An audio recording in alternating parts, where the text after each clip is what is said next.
श्रीललितादेव्यै नमः।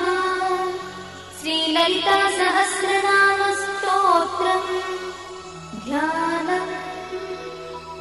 अरुणां करुणातरङ्गिताक्षीं द्रुतपाशाङ्कुशपुष्पबाणचापाम् अणिमाधिविरावृतां मयूखैः अहमित्येव विभावये भवानी।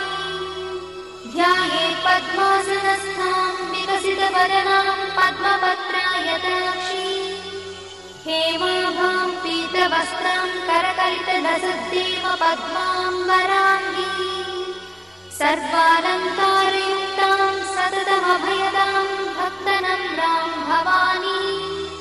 श्रीविद्यां शान्तमूर्तिं सकलसुरक्तां सर्वसम्पत्प्रदात्री